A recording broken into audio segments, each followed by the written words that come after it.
Okay, everybody, it's time. Well, these piles of clutter could be blessing others, so I'm flying. And while I'm singing, you can hear me sing, and I'm flying. I have my friends and family, but with routines in place, I still have time for me. I can get things done while I'm having fun, 'cause I'm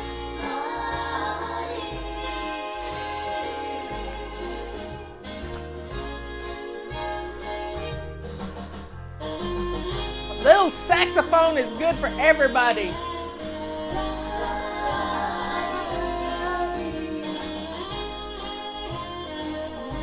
Thank you.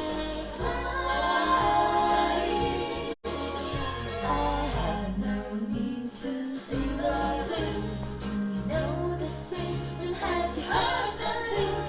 You can start today. I found a better way. I'm flying. Yes, I'm flying.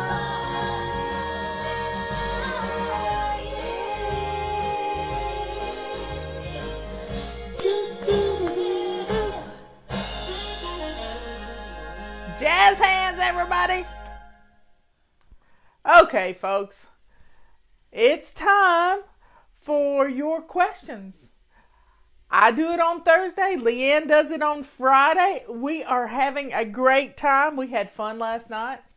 The boys won at cornhole, and then the girls won at whatever that game's called that we play on the forehead. It's a weird game, but we do well, and it's funny, and we laugh, and that's the main thing, is that we laugh. We had a wonderful dinner, and while we were sitting at the dinner table, the UPS guy drives up, and it's my UPS guy up at her house.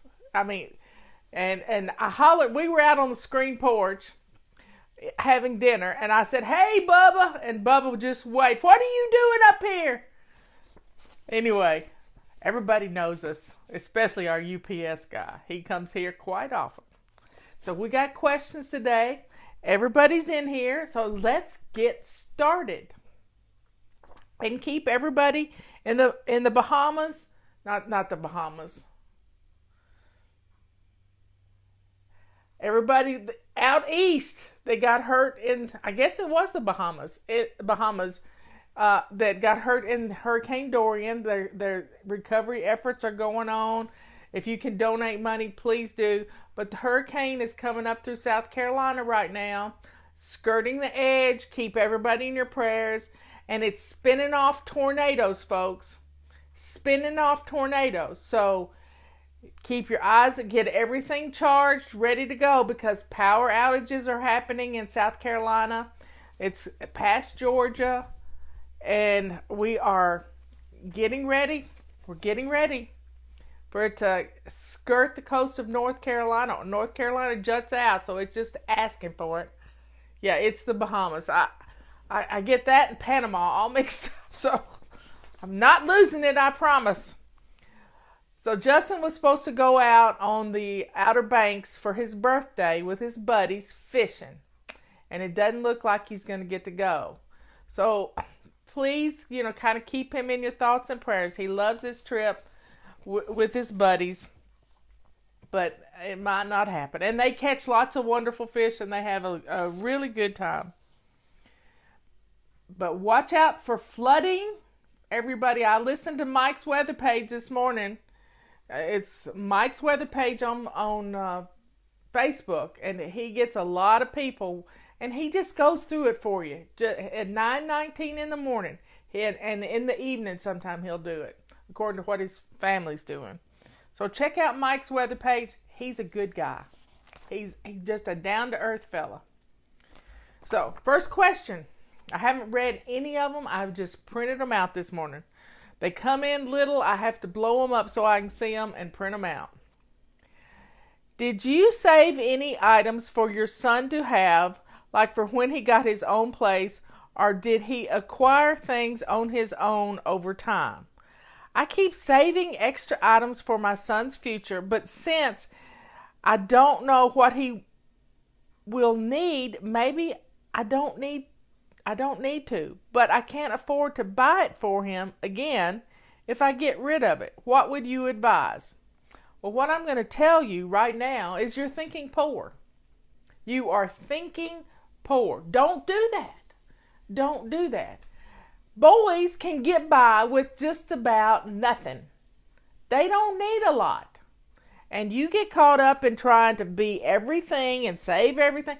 If it's a girl, it's a little different story. But boys don't need much. They need a bed and they need a sofa or a chair. That's it. But guess what? They can find them on their own. I mean, they just cruise yard sales and stuff and they find things and stuff gets given to them. You're thinking poor. Don't do it. Don't save. I didn't save things. Now, we went to auctions and we bought some things when he and Emily moved up here, and they were in a little tiny apartment, and they had a bed, and it was a really nice bed, and nightstands, and they kept them for a while, but eventually they passed them on to other people, and that's what you do. But you don't have to save everything. You don't have to save everything. Bless someone else with it. When you bless someone else with it, it's going to come back when your son needs it. Because really, all they need is something for their music, and they use a little speaker now, and it's Bluetoothed into it and on their phones. They probably want a TV, but you're not going to buy one to suit him. And it's better if he gets it himself. Let it go. I didn't save anything for Justin, but when it came time for them to set up housekeeping, we were there to help. But they asked us for help. So don't force your stuff off on your kids, because number one, if it's a girl, if your daughter, she's not going to like anything you've got anyway. So let it go. They need to be mobile. Last night I posted a video of my niece, Brooke, who in the last 6 months has moved to LA. She did. She packed up her little car with everything practically that she owned, and she moved to LA and drove cross country. She's got more courage than I had at her age of 25. And she was talking about it on her little video last night. So if you get a chance, go cheer her up. She was talking about why she moved to LA, that she couldn't see herself living in our little hometown the rest of her life. And, you know, just settling and literally settling and having babies and staying there the rest of her. She wanted to get out, and she has a passion for helping people. She has a degree in theology, but she also knows a lot about, she loves gory stuff. She always wanted to be a doctor. And so keep her in your thoughts and prayers, because, you know, when it comes time, she needed a bed, and she says, Aunt Marla, I've got this amount of money. And she had a certain amount of money. She tells you on her video how much she'd saved up to move to LA. And she says, I've got this amount of money. Would you please order me a bed and take this money and order me a bed? So this is the one that I can afford. And you know I didn't do that. No. She asked me to order her a bed and ship it out there. And I did.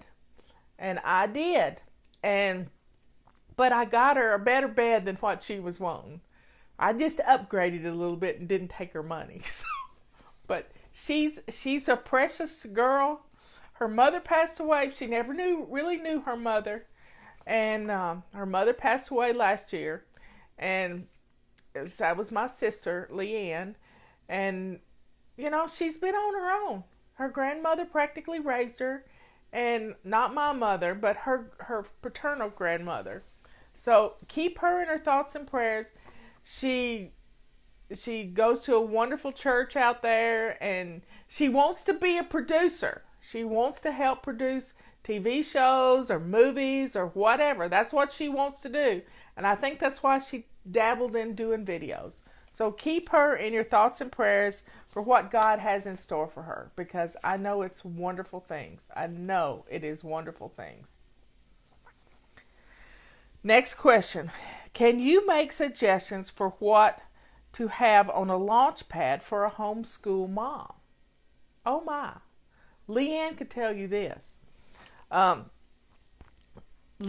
had Rubbermaid bins for her kids' school stuff. And everything they needed for their class. And I don't know why I remember this, Leanne, but everything they needed for their school was in these Rubbermaid bins for Caroline and Peter. And they would take the Rubbermaid bins and they would go to their kitchen table and they would sit down, and that was their work locker. That was their school locker. So having your schoolwork and your books and things that you need to do your classwork on your launch pad. Kids need to be dressed to lace up shoes. I noticed this the other day and it broke my heart. School was starting all over the country, all over the world even. School was starting. And people were posting pictures of their children on their first day of school with little signs in front of them, first day of first grade, you know? And they're just adorable. But you don't see that from homeschooling parents. You don't see the first day of kindergarten or the first day of second grade. Your children need to be dressed. You need to be dressed to lace up shoes and go to school. Even if you have to walk around the block or walk around the house or go outside and come back in the door. You see?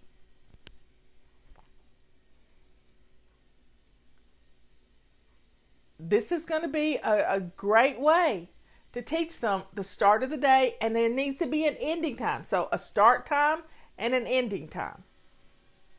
And have your stuff ready to go for school on the launch pad. So they grab their books, grab their little bins, and they start school. Everything's right beside them. They don't have to run around looking for things.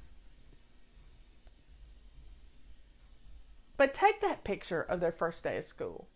Get dressed, get them to fix their hair, put the bows in place.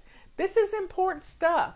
It signifies a start to a new year.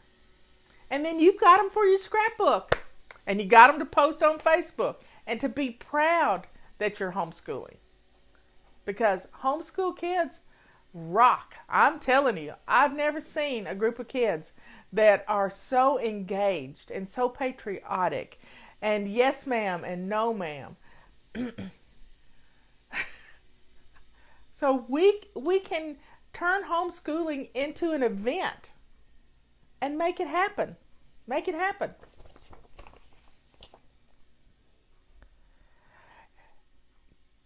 Can I ask advice about how to schedule a task of completing office books for my husband's work into my daily routines? I have a 9-month-old baby and a 2-year-old. Okay. You have to do something every day that deals with keeping books. I know, because I've kept books for years. You have to do something every day. And you can't just wait till the end of the month. Every time you write a check, it needs to be in QuickBooks Pro or whatever program you're using. And I know you're using a program because people do that now. If you're not using a program, you need to write checks for everything. Write checks for everything. I have a control journal that's in a photo album. Look at this. It's just in a little photo album. I have a morning routine for the office, for my work. I have a morning routine for the house. I have an afternoon routine for work. And I don't look at Flylady as work. It's my passion. It's what I do. I have an office routine for my personal stuff. I have a afternoon routine for my personal stuff. I have an evening routine for lifting me up. I don't look at bad things in the evening. I always look at good things. Read testimonials, come up with missions, and all this stuff. I have a basic weekly plan for the house, but I also have a basic weekly plan for my work. And I don't like to call it work, my passion. So, 5 minutes planning will help you. The main thing is when the children are napping, you need to be getting some things done that you can't get done when they're awake. You know what I mean? For some reason, my phone looks a little dark. Maybe my glasses are dirty. But the main thing is you got to do something on the books every day. So when the kids lay down for a nap, when you put the kids down for a nap at 1 o'clock, that was always Justin's nap time, 1 o'clock. And Granny Elizabeth had to adhere to that nap time too, because it was important.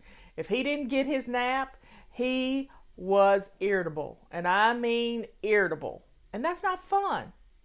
That is not fun for anybody in the whole house. So get the nap and get things done that you need to get done while the napping is going on. But 5 minutes of posting things from the checkbook or however you're posting it, if you're printing checks, it's automatically going in there. But get you a good program. Spend the money on a good bookkeeping program, and then at the end of the month, it's a button you push. It is a button. So having routines for your children, having routines for you, routines make the world go round. Literally. It makes everything happy. And I got to see if I can do something about these glasses. Y'all not used to seeing me without glasses on. Okay, let's see if that's much better.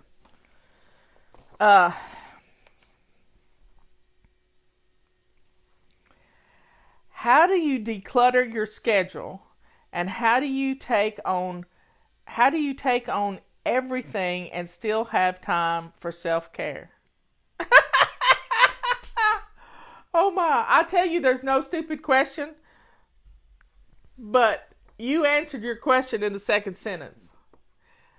When you say yes to everything, when you take on everything, you lose yourself. So don't do it. Do you hear me? Do not do it. Learn to politely say the word no. You don't have to explain it. You don't have to do anything. All you have to do is say no. No. No. Practice with me. No. No. No. Say it again. Type it in here. Put it in the comments. No. No. No.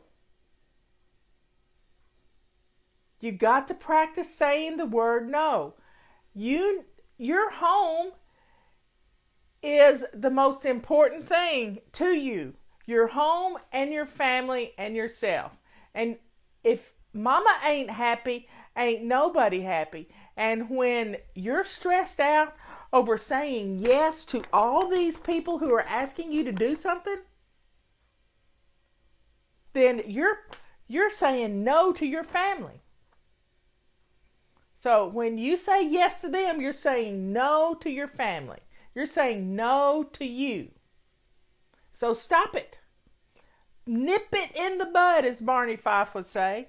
Stop doing it. Practice saying no. So what is it that you get asked to do? Make cookies? Well, you can buy cookies. You don't have to make cookies. You can buy cookies and take to school if you need to. Or there's ways around things that you can still be helpful. If somebody says, "Can you chaperone this?"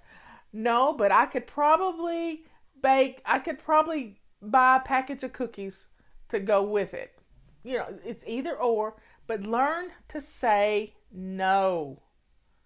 No. You only have so many hours in a day. We've all got 24 hours in a day. But when you're scheduling your life outside of your home because you don't want to be home, that's a different story. That is a big different story. Get your house in order. You're going to want to be there. You're going to want to be the mother, the homemaker. And I'm saying homemaker because when you're volunteering for these other things that people are asking you to do.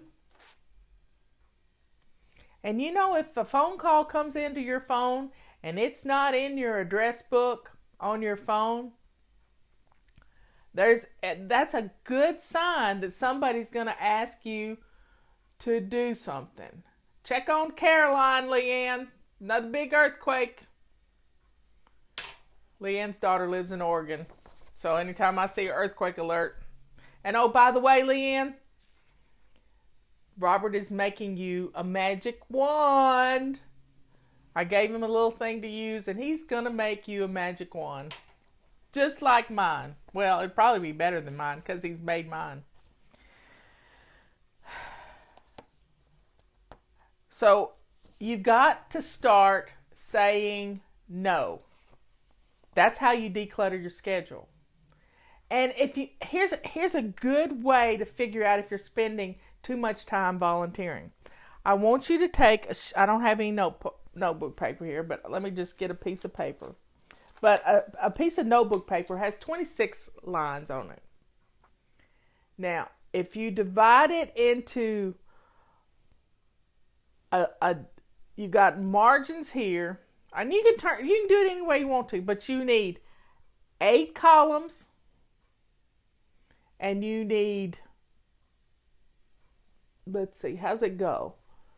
24 hours in a day. So you got. Let me think about it, right? Let me think about it. I got to wrap my head around it. We're doing 24 hours, so that's going down. And then I'll have to find the email. But you just make a chart of what you're doing all these hours. You've got from, let's start with what time you go to bed. That's the top time. And then work through those 24 hours, going down the page. And then start filling in what you do during those hours. Yep. Fill it in. Fill it in. And you're going to be so surprised. And color code it. Get your little magic markers out and color code it. Color code all your sleep time with a pleasant color, maybe hot pink or something. And then color in all your meal times. Color in your morning routines. They could be purple. And just color in all these times. And then any other time you've got things scheduled, make a note. If it's volunteering for church, volunteering for school, make this chart and look at the colors. And the color you should see the most on there is your sleep time. Your sleep time should be a big color. But then if this other color starts popping in there a lot, you can see right quick. You can see, how bad it is. You really can. I think it's for a whole week you do it. For like Monday, Tuesday, Wednesday. So you need 7 days and a whole week. And then, hours on the very, very end by the margins. So do the whole week. See what a whole week is looking like. And if you're spending a lot more time out of the house, or, work's got to be in there too. So work, you got 8 hours for work, 8 hours for sleep. And then what's those other 8 hours going to be? Chart it and you will see. Chart it and you will see over a week's time. And it's going to make a big difference in you. When you see too much of this other stuff popping up, and having a basic weekly plan is going to change everything. Because on Monday, we do weekly home blessing. Tuesday is plan and play day. You could go out on a Tuesday and do something fun and volunteer and do something you love to do. If you like volunteering at the nursing home on Tuesdays, then make that your day, that you go spend 2 hours reading to an elderly person. So you can set up some time to do these things. But look at this volunteer time on your page, your personal time. that this is time you're taking away from your family. So, yep, you got to use Facebook as a reward, not as an all-day thing. Facebook has to be a reward. I watched Mike's weather page this morning, but I didn't scroll through Facebook. I found what I needed to find, and I listened to it. I really didn't watch it much, but he explains things really well. So, declutter your schedule. When you volunteer for others, you're saying no to your family. Think about it. Okay, here's a shoe question. Instead of lace-up tennis shoes, will you accept slip-on tennis shoes? As my feet swell so much, the laces dig in throughout the day. I get the ones from Naturalizer, and they're a very supportive shoe. I wear the same type of shoe. It is a compression shoe, and it helps me. It's fake laces on it. It's called a fit flop. But if you lace up your shoes, now this is a tip that I learned many years ago getting on an airplane. Do not take your shoes off on an airplane because you won't be able to get them back on. Keep your shoes on and never wear sandals or flip-flops on a plane. Planes are nasty. But when you keep your shoes on, you're going to keep that compression on your foot, and your foot is not going to swell because you've got the compression.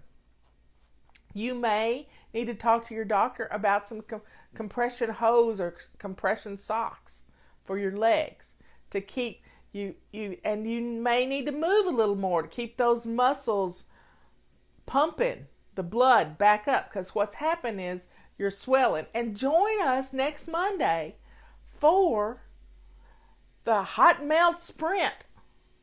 Leanne talks about it every day on her show at 1 o'clock, and we're going to get rid of this inflammation. Last night we had spatchcock chicken. I call it filet of no backbone chicken. It's no backbone and no guts. So we had, going up and down the stairs is really good for pumping that blood. But we start this next Monday or Sunday, one or the other. And we are going to reduce the inflammation. The swelling in your ankles is inflammation. And guess what, y'all? 2 weeks ago, or maybe just 10 days ago, I quit eating salt. Totally. Not a drop of salt on anything. Not a drop of salt. I don't pick up the salt shaker. I don't put salt in my food. It is, I think, and I had a 1.5 pound weight loss last night to this morning. I mean, from yesterday to today, I've lost almost 10 pounds. And I think the majority of it is fluid from salt. So you might want to cut back on your salt if your ankles are swelling. Yep, you might want to cut back on the salt. And it was like the light switch on the wall. All of a sudden I was thinking about, I take a blood pressure medicine to reduce the fluid retention in my body from the salt I ingest into my body. I'm going to get on my soapbox now, and I might even snap a few times. But here's the deal. Now, I can't stop taking my blood pressure medicine unless I talk to my doctor, but I can take my blood pressure. And I flipped the switch and I said, why? I put 2 and 2 together. Why do I need to oversalt things when that just makes me have to take a blood pressure pill? So, I decided. It all put it together for me. Why take a pill to reduce the fluid retention when I can stop eating salt and reduce the fluid retention? Bam! There you got it. so much sense. Somebody's telling me we need to do our chaos to clean book. Let's do that right quick in the middle of all the questions. Day 5. Recognize the negative things you say. This is the book, y'all. Recognize the negative things you say. Now turn them around to something good. Yeah. We beat ourselves up every day in and day out. And I'm just trying to help you come up with a different way to think about things. Okay, where's the next page? The quote of the day is, I want for you the peace that I have found. You do not love yourself when you fill your heart with negative feelings. Wow, that's a biggie. We have to come up with ways to let go of the negative stuff. When you recognize that something is negative, turn it around. Turn it around. Okay. So put your shoes on. Put your lace-up shoes on. I used to wear sandals all summer long. I quit that 3 years ago because my feet would practically swell out of the sandals. Now, there was a problem with salt and swelling, but guess what? It's gone now. My feet don't, I have toes again. It's just amazing. So let go of the salt.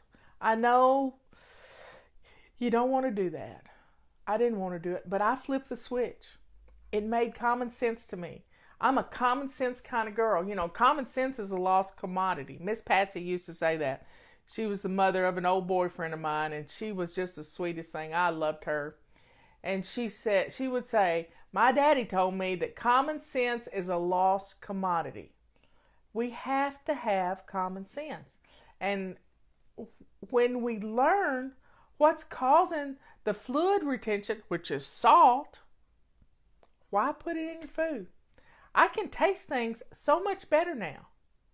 It's amazing. It is amazing. But the fluid pill, why do I need to take? All medicine is poison. Dr. Kemp told me that many years ago, like 20 years ago. He said he was chief of staff of Walter Reed Army Hospital for 20 years. This man knew his stuff. And he said, all medicine is poison. But you have to weigh the advantage. Are you ready to take the risk of what it's going to cause, the side effects? So, God rest your soul, Dr. Kemp. You were a wonderful man, and you taught me a lot. And he lived into his late 90s. All medicine is poison. But you have to weigh the pros and cons of it. But if you're retaining fluid because you're eating salt, there you go. Bam. Stop the salt. And then you might be able to do away with the diuretic you have to take that's in your blood pressure pill. So, yippee skippy. My husband is retiring from the Navy in a few weeks, which means he will be home a lot more. How can I help teach him Flylady routines so he can back me up when it comes to our kids 5, 7, and 8 years old? I teach our kids to be fly kids. Number 1, your husband didn't join Flylady. He's a Navy man. He's probably organized. They have to be on a ship. Just keep doing what you're doing. Do you hear me? Just keep doing what you're doing. Now, if he's been on deployment, sometimes when they're in the Navy, they're out to sea for 3-6 months. Just understand, he needs to be part of the family when he gets home. I know you are capable. That's the best compliment my husband ever gave me. I think he fell in love with me when I took a vacuum cleaner apart. I'm capable. You're capable. But sometimes we just need to let them help. Now, he's going to be at wit's end and do the family readiness stuff to get ready for retirement. We need routines. Robert has a routine. So last night we were driving home from Leanne and Mark's house, and I said to him, "What are you supposed to eat for breakfast in the morning?" He has a routine for his breakfast. How cool is that? He eats something different every day. He tries to get fiber. He tries to get protein. He eats something different every day. So if it's Thursday, he's going to have an egg on a piece of toast. And he nukes it in the microwave for like 34 seconds. He's got it down to a science. He has a routine. Today is his chess day. He goes up the mountain and plays chess with his friend that he's been playing chess with for over 40 years. And he's getting older. And that's what he does. He goes and visits. Sometimes they play chess. Sometimes they play pool. But they always talk. And they always have a good time. And that's part of his routine. There's days of the week he does certain things. Right now, he's getting wood split. He's trying to split wood every day so that we have firewood this winter. I am so blessed because I love my day fires.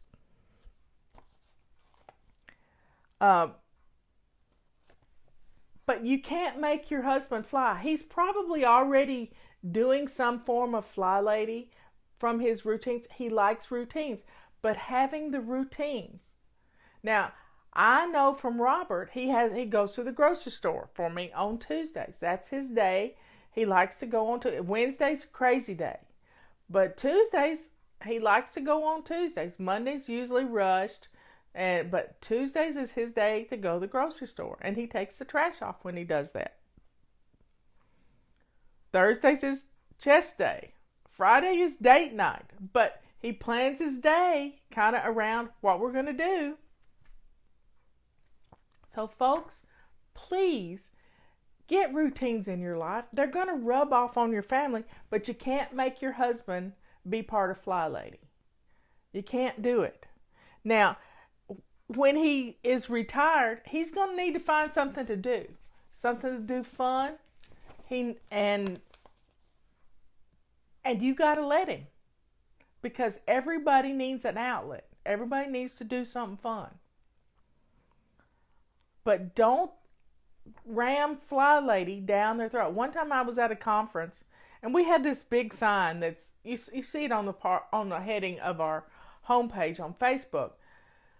Are you living in chaos? Can't have anyone over syndrome? See, are you living in chaos? And this guy came up to me and he said, my wife did this Flylady thing a few years ago. And I told her she couldn't mention Flylady in our house anymore. Flylady became a 4-letter word in our house. And I said, I am so sorry. Because that's not what I teach people to do. You can't cram the Flylady way down somebody's throat. No more than you can cram Marie Kondo or any of that stuff. You have to do whatever you're doing for you. If things rub off on your family, then that's fine. But they're not like, you can't force it down their throat.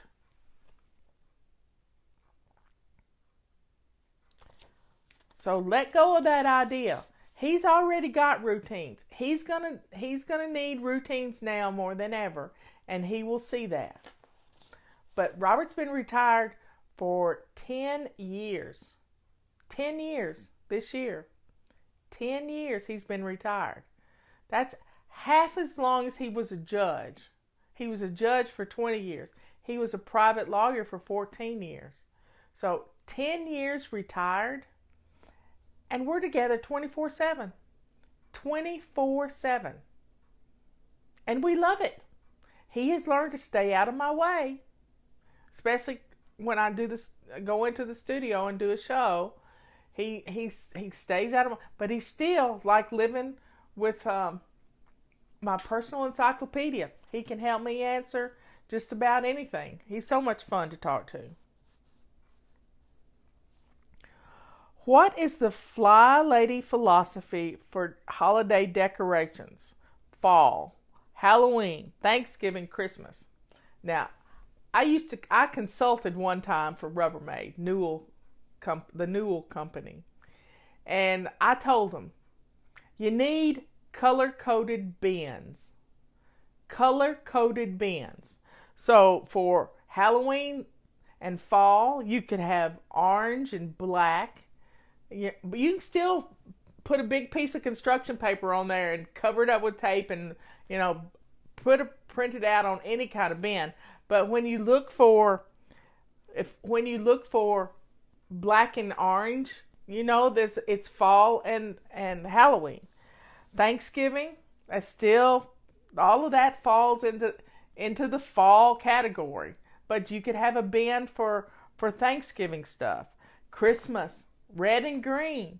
Easter, pastel colors. So you see, it's seasonal things. Summer stuff, patriotic, red, white, and blue. So that's because we live in the United States of America. So color code your bins with construction paper and tape or whatever you want to do. Color code it. And then that way you don't start pulling through everything. But here's what I always like to do. I never like to carve a pumpkin. I never liked carving pumpkins because I thought it was just a huge waste of food. Because I like to make pumpkin pies. But we would draw faces on the pumpkins. And then after Halloween was over, I would render out the pumpkin. I would bake it, cut it half in two, take all the seeds out, put it in if you grow pumpkins, that's a different thing. But I never liked to waste a pumpkin. And I guess it's just my granny in me. And we would draw faces. And then we would paint the faces on, and it was always fun. And then you could color code. Then you color code.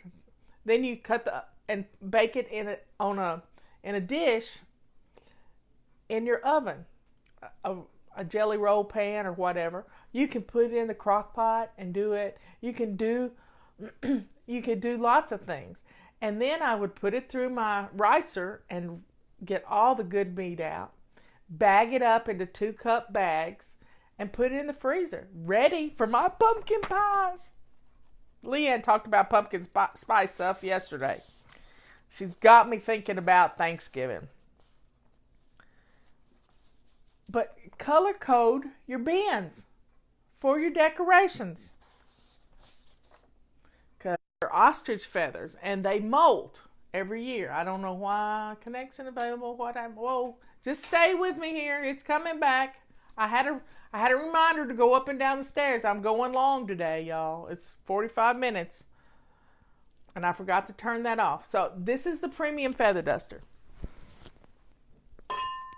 This is the silver premium feather duster. There are more feathers of this silver than there are of the black. So our feather duster dude said, I can make you still a really wonderful premium duster with the silver feathers. So I figured it matches my hair. So I said, do it, but just make sure we get some purple feathers in there. And it makes us happy. They're the same duster, just different colored feathers. Let's see if I can get it back in my little... There, we got it. Okay. So there's really no difference in their ability. They're the same length. They're the same length of feathers. They're just wonderful. You just got to keep them out in the open because dust mites eat feathers. And once a year you need to wash them with a little baby shampoo. That's it. Or a little shampoo you put on your hair. It doesn't matter. You get the silver one with the complete cleaning package, I believe. But I'm not for certain on that. Somebody pull the picture up and post it in there. What dish soap and dishwasher liquid do you like to use? I use Cascade dishwashing pods. Leanne uses the liquid, but I don't go to Costco and she does. So I just order the pods. And then dish soap. There is no other dish soap for me. I'm a creature of habit than Dawn dishwashing liquid. I keep it down by my washing machine. I keep it in my bathroom. I actually use it as toilet bowl brush liquid. I put 1 part Dawn dishwashing liquid and 1 part water to put my toilet bowl brush in. I put it on spots on clothes. I wrote about it in my latest book, in this book.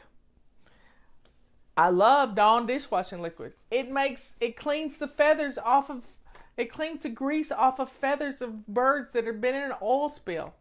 I love it. Any tips to help convince me to stop buying thrift store items? It's my addiction. I keep buying and my living room is becoming more cluttered. Poor baby. I know where you've been. I know exactly where you've been. Here's the deal. Get exactly what you want in your living room. And then, if you go thrift store shopping, you got to declutter first. You got to declutter everything. I had a rule. When I was decluttering, I could drop things off at the thrift store. I just couldn't go in and buy anything. You hear me? Stay out of the thrift stores. Flip the switch and say, I don't need anything. We had to stay away from auctions.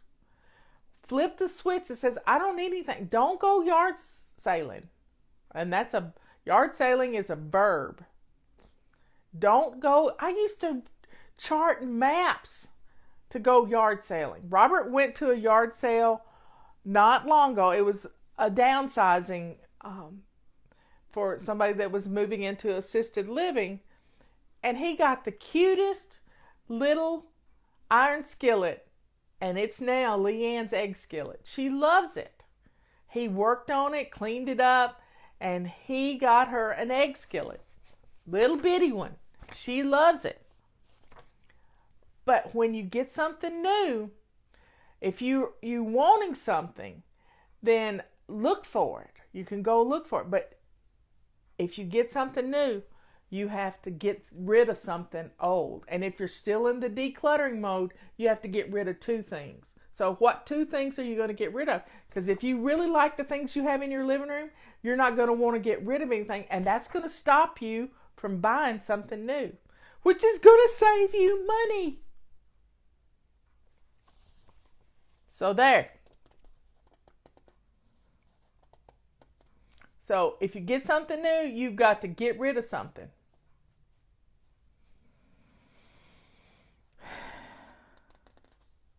Can you discuss ways to stay calm and be patient with elementary school age children as they start learning morning and nighttime routines?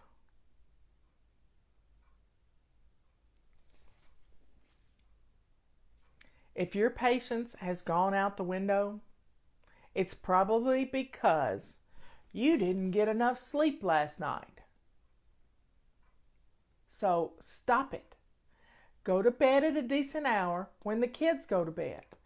You don't have to wait till the last minute to do their before bed routine. You can pick out clothes when they take off their school clothes and put on their play clothes. Do they do that anymore? I don't know. I haven't had a school-age child in, 30 years? 30 years. So, you have to be patient. If you get impatient, then something's wrong with you. And check out what that is. Do the HALTT. Are you hungry, angry, lonely, tired, or thirsty? I put 2 T's in it. That's all you got to do. And if you're being impatient, walk away. Give them a little checklist, the things they need to pick out as they're part of their before bed routine. Make a game out of it. Do some little flip cards. Put their routine on cards and lay them out on their dresser and let them flip a card up. One lady had her morning routine and before bed routine all done out on little tiles, and she would just dump them out on the dresser, and then during the day she would get them done and get them all done during the day, and she really didn't have a before bed routine except taking care of her.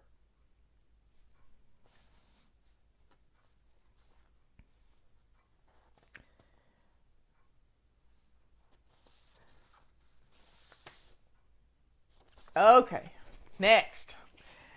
Can we find a way to have fly baby buddies? Any suggestions?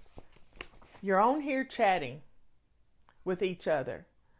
If somebody, just put it out there and they'll reply directly to you. I need a buddy. Will be my body clutter buddy, fly baby buddy. Just say, I need somebody to be accountable to. And you'll get 3 or 4 people say, oh, we can do this. You can Facebook Messenger each other every morning. That's what Leanne and I did. This morning I sent her my weight. I told her I had lost 1.5 pounds since yesterday morning. And, we're just blown away by what's going on. It really is fun. But having a buddy is even more fun. I want to say funner. Bathtub mold. How do I prevent and treat mold on the caulking? What's happening there is you're not allowing your tub and shower area to dry out. So here's what you need to do. These little $5 fans you can plug in somewhere in your bathroom and just get air stirring. That's what you. So in the morning when you get through with your shower and everybody's through, pull the shower curtain back. And I don't use a plastic shower curtain. I have a fabric shower curtain. So it gets damp, but then it dries. And I have a plastic one on the outside, but the inside is a one that will dry. And we need moisture in our air, especially in the wintertime, coming up on wintertime. But get the air stirring in your bathroom. And Robert taught me this. So you get the air stirring, blowing around, use your vent, but open your shower curtain and let your shower dry. Kathy likes to use her Flylady mop. Let me get it here. She likes to wipe down her shower walls with her Flylady mop to keep it dry. You can get a squeegee and get a command hook and hang it in your shower. And our Flylady broom has a squeegee on it right here. Keep it in your closet in the bathroom. Wipe down the shower. But the main thing is you gotta let it dry. Now, if you have a mold problem already, keep a rubber scrubber in your tub. And this won't hurt your caulking. It's really easy. It's got these little fingers here. You can scrub it. You can also make a solution of 10% bleach and 90% water and spray it on things to help get rid of the mold. And then you can keep it gone by letting things dry out.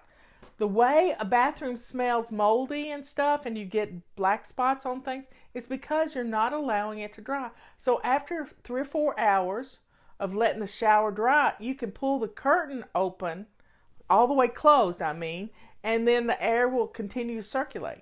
But just a little fan blowing up at the ceiling and getting the air circulating,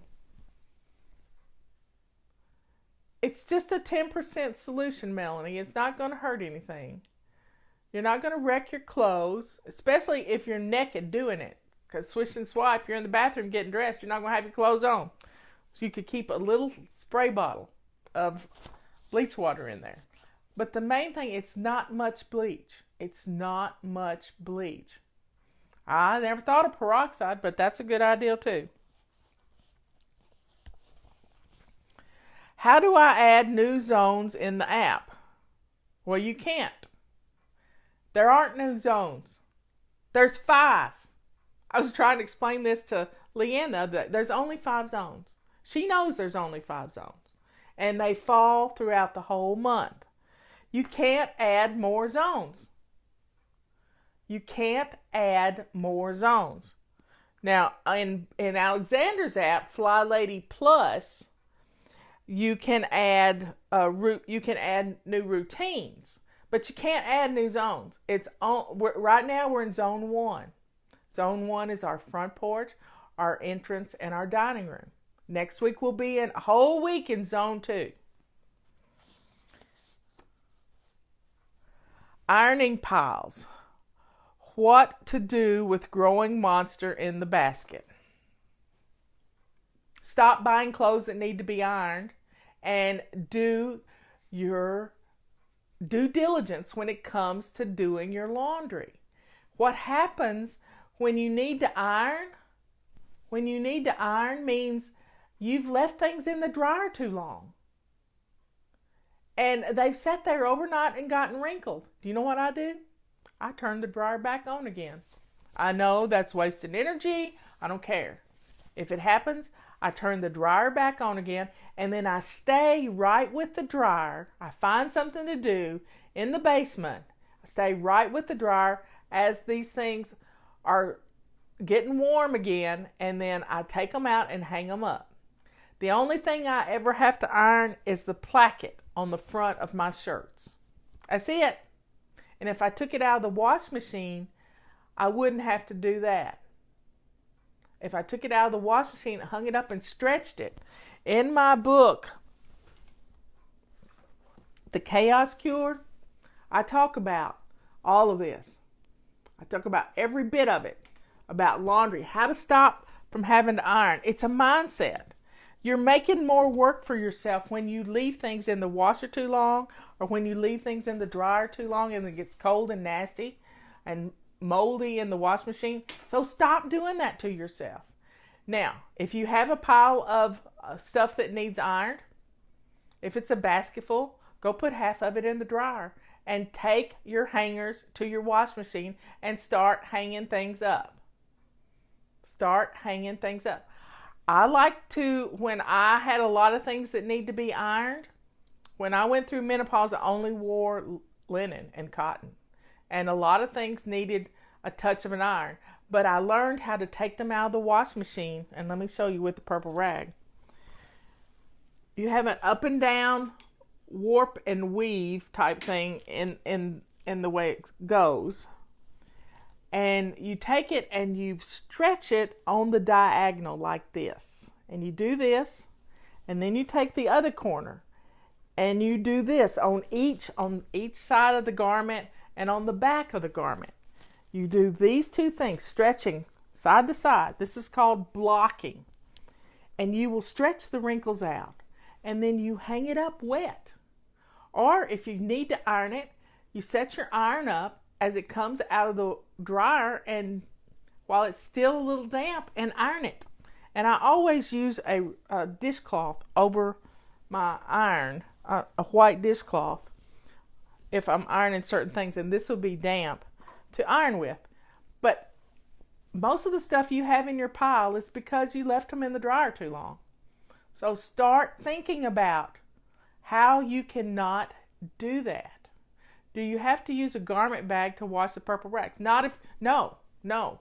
I just throw all my purple rags and silver rags and bronze rags and pink rags into the same washing machine and just wash them all together. And my mop cloths, they're microfiber too. Will you be bringing back the water bottles to the fly shop? Yes, we will.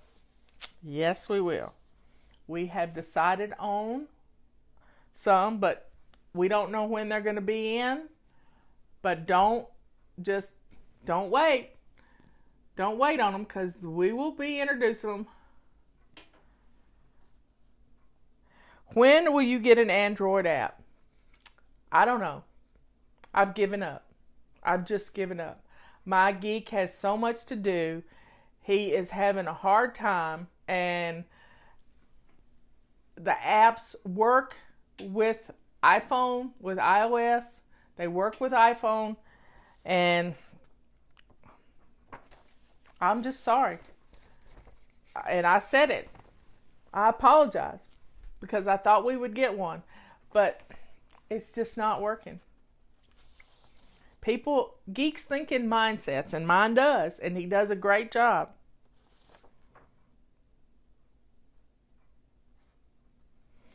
I think I got them all done, all 5 pages. No, 4 pages. 4 pages of questions. Well, folks, that went longer than it was supposed to. I'll see you at 1 o'clock with Leanne, and then we'll be back on here at 3 o'clock because we have a little owl. And leaving Leanne's house last night, we spooked a big great horned owl coming out of her driveway. We spooked an owl. So I was thankful to have seen that. She says she hears him, but it was just a beautiful, beautiful sight. And Robert says, oh, that's a big bat. And I said, no, that was an owl. It was a great horned owl. Well, y'all, think about what I've been doing with no salt. No salt has changed me. No salt has changed me. Think about it. We can flip the switch. We can stop buying stuff at yard sales. We can stop eating salt. We can change our lives by flipping that switch. And the Heath brothers have a book called Switch, I think. It's got a switch on it. They got one with duct tape, and they got one with a light switch on it. Dan and Chip Heath. Look for their books on Amazon. They're great books. Tell you about changing your whole attitude. I'll see you later. I love you all. And Leanne, I think Robert's working on your magic wand. Bye.